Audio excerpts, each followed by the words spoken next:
Guys, what's going on? It's Tom here with Star with No Games. Now I'm here. I know it's probably a little late, this video, but I really couldn't think of anything else to talk about tonight. I usually try to make a video every week at least. So I figured I'd talk about the Mr. Olympia and talk about the top 4 guys in the Mr. Olympia. So basically, number 4 was Dance Wolf. Number 3, Sean Roden. Number 2, Dexter Jackson. And now 5-time Mr. Olympia, Phil Heath. Congratulations, Phil Heath, by the way. You're up with a few greats out there right now, you know, winning 5 Mr. Olympias.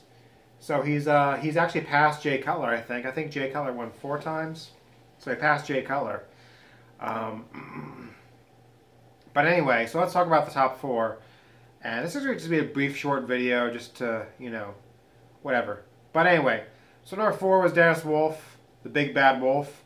You know, me personally, I like Dennis Wolf, but I don't really think he'll ever be Mr. Olympia, unfortunately. He just does not have it. You know, first of all, he has no calves.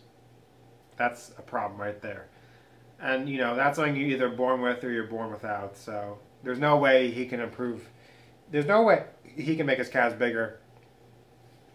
Even through drugs and training, it's just not going to happen. So Dennis Wolf, I love you, but you're really not going to go anywhere in the way of becoming Mr. Olympia. Actually, a lot of people, including myself, I thought he was going to be number 2 this year. Me personally, I really did. I thought he was going to be number 2, but I guess Dexter Jackson looked better. Anyway, so number 3 was Sean Roden, Flexatron. He just always comes in looking great. You know, he's always got that old school look that I like.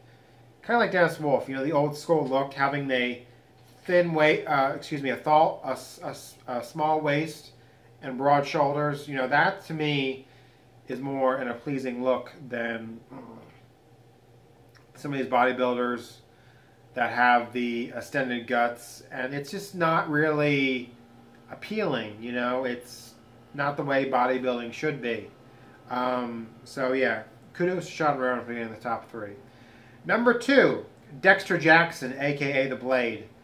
This guy, he just comes in better every year. He's like wine. He gets better with age. So who knows how long he'll go on for, but he's going to go down as one of the greatest bodybuilders of all time, in my opinion. He just always has an amazing physique. So, awesome job, Dexter Jackson. And number 1, of course, Phil Heath, now 5-time Mr. Olympia. Me personally, I don't really think there's anyone out there that can stop him. Maybe Big Ramy if he gets cut enough. He needs to learn how to diet, or I don't know what the fuck he does.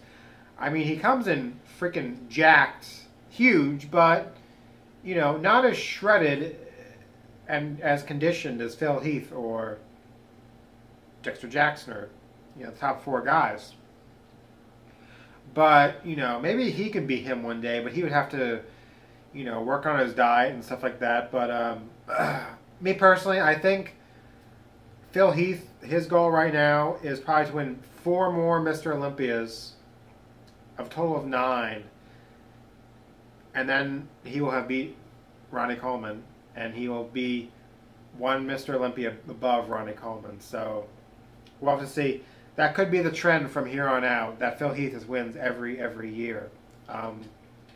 It is kind of boring, you know, to be honest with you. It is nice to see other people win, but I think Phil Heath did have the better body this year. He did look pretty good, you know, his muscle. And you know, one other thing with Phil Heath is they call him the gift for a reason, because he's got like almost perfect genetics. Those muscle bellies he has, that's something you can't really get with training or drugs. It's something you're born without. So, you know, having godlike genetics is helping him win the Mr. Olympia as well. And he doesn't even train as hard as like Kai Green, and he still wins. So.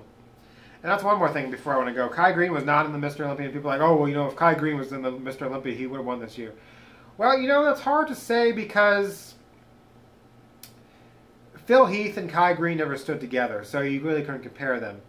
The only picture they have of Kai Green, or at least one I've seen, is that ESPN picture. Now, he does look pretty good, but you have to understand, he's by himself. He's not standing next to anybody. He's just, like, there's just a sign behind him, and that's it.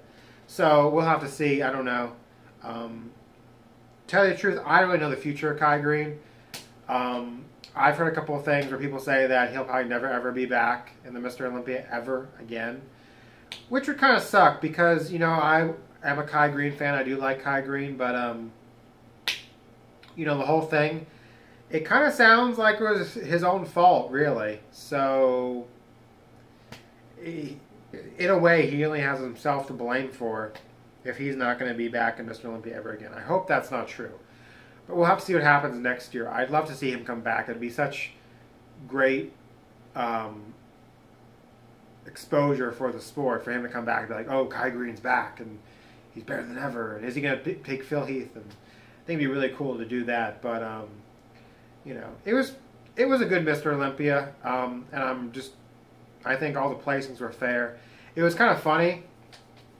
I watched it through my TV. I hooked my laptop up and put a cord to my TV so I could watch it there on my TV.